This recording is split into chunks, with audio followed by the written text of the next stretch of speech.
트로트라는 장르의 경계를 넘어 대한민국 공연 역사의 새로운 챕터를 써내려간 지난 2025년 12월 잠실 실내체육관 3일간 펼쳐진 이찬원의 찬가 찬란한 하루 콘서트는 단순한 음악 이벤트가 아니었다. 그것은 기술적으로, 예술적으로, 그리고 물리적으로 불가능이라 여겨지던 영역에 도전하여 마침내 문을 열어젖힌 한 가수의 궁극적인 마스터 클래스였다. 공연이 종료된 지 일주일이 지난 지금도 음악 전문가, 기획사 대표, 그리고 공연 엔지니어들의 회의 테이블에는 오직 한 가지 질문만이 맴돌고 있다. 도대체 이찬원의 3시간 풀라이브는 어떤 원리로 가능한가? 이는 칭찬을 넘어선 업계 전체가 풀어야 할 당면 과제, 즉 이찬원 미스터리의 시작을 알리는 충격적인 후기였다. 일반적인 대형 콘서트에서 라이브 비율은 50에서 70% 내외, 러닝타임은 100에서 120분 선에서 구성되는 것이 업계의 오랜 관행이었다. 이는 가수들의 체력적 한계, 호흡 관리, 고음 유지력, 무대 이동 동선, 댄서 및 밴드와의 합 등 공연의 안전성과 질을 보장하기 위한 최소한의 가이드라인이었다.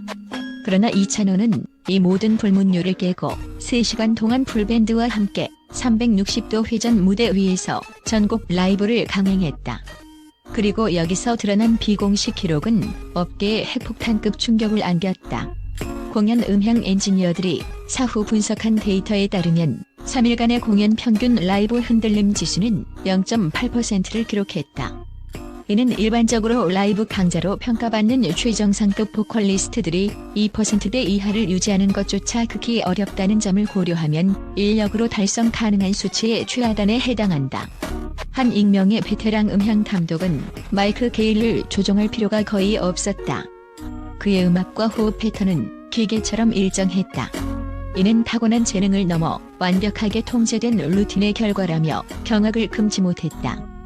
이 0.8%라는 수치는 이찬원의 공연이 칭찬받을 만한 라이브 수준을 넘어 물리적인 안정성 면에서 새로운 표준을 정립했으며 그가 왜 대체 불가능한 존재인지를 숫자로 증명하는 결정적인 단서가 되었다. 이것은 장르를 불문하고 모든 보컬리스트가 새롭게 넘어야 할 에베레스트가 되었다. 이찬원의 무대가 더욱 충격적인 것은 그가 선택한 360도 회전형 무대 구조 때문이다. 이는 단순한 시각적 효과를 넘어 가수에게 극도의 체력적, 심리적 부담을 안기는 양날의 검과 같다. 아이돌 그룹이나 팝 보컬이 주로 시도해온 이 구조는 시각적 쾌감을 극대화하고 관객에게 입체적인 경험을 제공하지만 공연을 이끌어가는 보컬리스트에게는 지옥과도 같은 극한의 환경을 조성한다. 일반적인 정면 고정 무대는 가수가 무대 전방의 특정 위치를 앵커 포인트로 삼아 호흡과 동선을 계획하며 잠시 숨을 돌릴 수 있는 심리적, 물리적 여유 공간이 존재한다. 그러나 360도 무대는 그럴 여유를 단 1초도 허락하지 않는다. 가수는 끊임없이 원형 동선을 따라 움직여야 하며 사방에 위치한 관객과 끊임없이 눈빛을 교환하며 소통해야 하는 심리적 압박까지 감당해야 한다. 무대 연출 전문가들은 이 구조가 일반 무대 대비 가수의 호흡량 소모를 최소 1.7배 이상 증가시킨다고 정량화된 분석을 내놓았다. 원형 무대의 특성상 가수의 움직임은 항상 불규칙하고 예측 불가능한 동반 회전을 포함하게 되는데 이 과정에서 발생하는 추가적인 산소 소비는 통상적으로 3시간 라이브가 가능한 가수조차 2시간을 넘기기 어렵게 만드는 결정적인 장벽이 된다. 이 수치적 부담은 기성 가수들에게 360도 무대는 러닝타임 2시간 이내라는 암묵적인 룰을 형성하게 했다. 하지만 이찬원은 이 물리적 한계를 정면으로 돌파하며 오늘은 왠지 참 좋은 날과 같은 고난도 감성곡을 360도 플랫폼 한가운데서 완벽하게 소화했다. 이 장면은 현장의 전문 연출자들 사이에서 그냥 패기 수준이 아니다. 인간의 체력 계산 영역을 넘어섰다라는 자조적인 탄식을 불러일으킬 정도로 충격적이었다. 특히 무대 연출가 A씨는 정확한 움직임 덕분에 조명과의 싱크로율이 단 한 번도 깨지지 않았다. 조명은 1.7배의 호흡량 소모를 인지하고 있지만 이찬원은 이를 무대 위에서 완벽히 상쇄시켰다고 분석했다. 조명과 움직임의 완벽한 싱크는 단순한 연습이나 암기로 완성되는 것이 아니라 자신의 호흡 패턴과 동선 변화에 따른 호흡량 계산이라는 고차원적인 영역까지 재화하고 있다는 명백한 증거다. 그는 무대를 구성하는 모든 기술적 요소를 자신의 퍼포먼스 범위 내에서 통제하는 동시에 회전하는 무대의 원심력과 심리적 피로까지 계산에 넣는 무대 생체 역학의 경지에 도달한 것으로 보인다. 3시간 풀라이브 자체가 하나의 경이였다면 그 모든 것을 360도 회전 무대 위에서 구현했다는 사실은 그의 공연을 인간의 한계를 뛰어넘는 퍼포먼스 공학으로 격상시켰으며 K 공연 연출의 미래를 새롭게 정의했다. 이찬원 미스터리의 핵심은 무대 위에서 발현된 경이로운 결과에 있지만 그 바탕에는 철저하게 비밀에 붙여졌던 그의 완성형 루틴이 자리 잡고 있었다. 대부분의 아티스트들이 무대 위에서 한순간의 폭발력을 보여주기 위해 고음역 확장이나 성량 증폭에 초점을 맞춘 훈련을 공개하는 것과 달리 이찬원은 평소 자신의 훈련 루틴을 외부에 절대 알리지 않는 금기의 영역처럼 유지했다. 그러나 이번 공연 준비 과정에서 일부 스태프를 통해 흘러나온 훈련 방식은 업계 관계자들에게 보컬 트레이닝의 새로운 철학을 제시할 만큼 충격적인 것이었다. 그가 본 공연에 들어가기 약 1시간 5분 전 수행하는 세트 훈련은 총 65분에 달하는 정교한 시퀀스로 구성되어 있다. 이는 5분간의 폐활량 안정화와 일정 호흡 유지, 20분간의 공명 구간 정렬, 그리고 40분간의 라이브 구간 테스트로 짜여 있다. 여기서 일반적인 보컬 훈련과 이찬원 루틴이 결정적으로 갈라지는 지점이 있다. 스태프 PC가 증언했듯 이 훈련의 목적은 성량의 크기를 키우거나 고음을 파괴적으로 내는 것이 아니라 오로지 음의 질감을 3시간 내내 일정하게 유지하는 것에 집중되어 있었다. 라이브 강자의 기준이 얼마나 크게 내는가에서 얼마나 오래 균질한 밀도를 유지하는가로 바뀐 혁명적 접근이다. 이 음의 질감 유지 훈련이야말로 0.8% 라이브 흔들림 지수를 가능하게 하는 결정적인 열쇠였다. 음압의 밀도가 중점 구간까지 흔들림 없이 일정하게 유지되면 3시간이라는 긴 시간 동안 목에 가해지는 부담이 최소화되고 결과적으로 피로에 의한 음정 변화나 호흡 불안정성이 발생하지 않는다.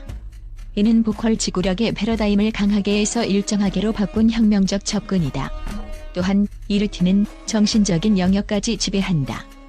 음악 심리학 연구자들이 주목하는 EIM 지수가 높다는 분석 역시 이 축적된 훈련에서 기인한다. 대부분의 가수는 120분이 지나면 물리적 피로로 인해 감정 표현의 밀도가 낮아지기 시작하지만 이찬원은 축적된 훈련과 무대 경험을 통해 감정선을 고조시키고 눌러두는 타이밍을 정확히 계산하고 있었다. 관객들이 후반부가 오히려 더 몰입됐다고 입을 모은 이유가 바로 이것이다. 그의 훈련은 단순한 연습을 넘어 3시간이라는 시간 예술을 완벽하게 통제하기 위해 인간의 생체 리듬과 감정선을 정교하게 프로그래밍하는 보컬 사이버네틱스에 가까웠다. 이것이 바로 이찬원만의 대체 불가능한 역량이자 업계가 분석에 매달리는 핵심 미스터리의 정체다. 이찬원 콘서트가 던진 가장 큰 문화적 메시지는 바로 장르의 무의미화였다. 이는 단순한 크로스오버를 넘어 기존 음악 시장의 분류 체계를 근본적으로 흔드는 파격적인 선언이었다. 공연이 끝난 후 한 기획사 대표의 SNS에 남겨진 짧지만 강력한 코멘트, 이건 트로트가 아니다. 이찬원이라는 장르의 시작이다라는 말은 업계 커뮤니티를 하룻밤 만에 뜨겁게 달구며 하나의 업계 정론으로 자리 잡았다. 지난 몇 년간 불어닥쳤던 트로트 세대 교체 바람 속에서도 대다수의 가수들은 여전히 트로트 특유의 꺾기, 비음, 정형화된 리듬 패턴 등 기존의 장르적 문법을 유지하는 선에서 진화를 꾀했다.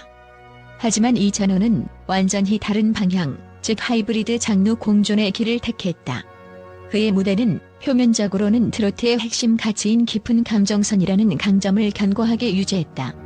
그러나 여기에 발라드 가수의 섬세한 호흡 제어와 서정적인 곡 해석, 팝 콘서트 특유의 웅장하고 화려한 무대 장악력, 그리고 전 연령대가 포용 가능한 세대 확장이 가능한 팬덤 구조라는 4가지 이질적인 요소를 동시에 작동시키는 국내 음악 시장에서도 유례를 찾기 힘든 독특한 슈퍼 하이브리드 형태를 구축했다. 특히 시각적 충격은 기존 트로트 팬들의 인식을 송두리째 바꿔놓았다.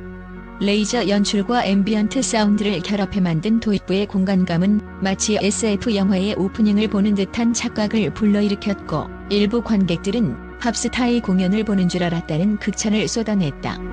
해외 공연 연출 경험이 있는 베테랑 조명 디렉터들조차 이찬원의 무대는 K-팝 콘서트의 연출 기술과 트로트의 정서적 밀도가 결합된 한국 공연계의 새로운 레퍼런스라고 찬사를 보냈다.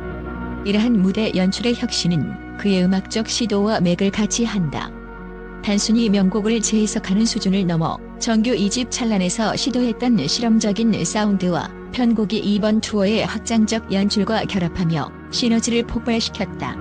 이찬원은 전통 트로트 곡을 부를 때조차 풀밴드의 풍성한 사운드와 미니멀리즘적인 조명을 사용하여 원곡이 가진 감정선을 훼손하지 않으면서도 현대적인 세련미를 입혔다.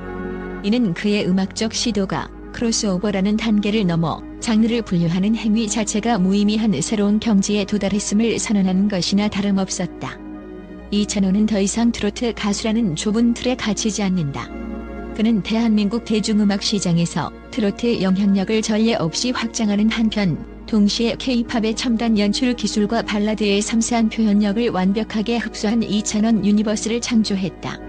이 유니버스는 단순한 음악적 장르가 아니라 완벽한 라이브 안정성, 철저한 무대 통제력, 그리고 세대 통합적 팬덤이 결합된 하나의 총체적 브랜드 파워를 의미하며 그의 공연이 금전적 규모를 뛰어넘는 새로운 문화적 영향력을 행사하게 된 핵심 동력이 되었다. 그의 성공은 트로트 후발주자들에게 장르의 틀 안에서 경쟁이 아닌 자신만의 장르 창조만이 생존할 수 있는 유일한 그림을 명확히 보여주는 선례가 되었다. 이찬원 콘서트의 성공을 논할 때 빼놓을 수 없는 가장 흥미로운 현상은 바로 관객과의 리듬 공유 능력이다. 음향 기록에 따르면 설정 구간의 관객 호응 데시벨은 무려 96데시벨에 달했다. 이는 일반 대형 공연 대비 평균 14데시벨 이상 높은 수치이며 스포츠 경기장 응원 소리에 버금가는 엄청난 함성이다. 놀라운 점은 이 엄청난 소음 속에서도 이찬원의 목소리가 단 한 번도 묻히지 않았다는 사실이다. 음향 엔지니어들은 그의 목소리 중심 대역이 보통 남성 보컬보다 비정도 더 단단하게 형성되어 있기 때문에 라이브를 뚫고 나오는 압도적인 힘을 갖게 된다고 분석했다. 하지만 그의 진정한 마법은 여기에 그치지 않았다. 한 음악 감독은 이찬원은 노래하는 보컬이 아니라 관객을 지휘하는 보컬이라고 표현했다.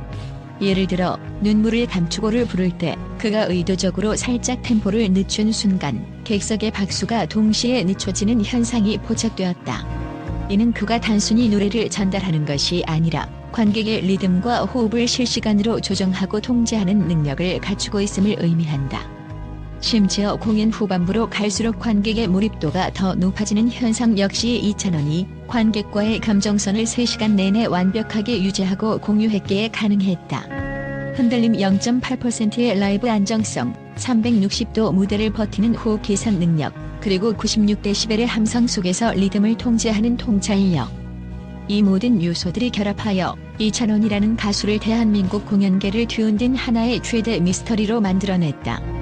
그가 다음 도시에서 선보일 무대는 단순한 콘서트가 아니라 대한민국 음악계의 미래를 가늠하는 거대한 리트머스 시험지가 될 것이다.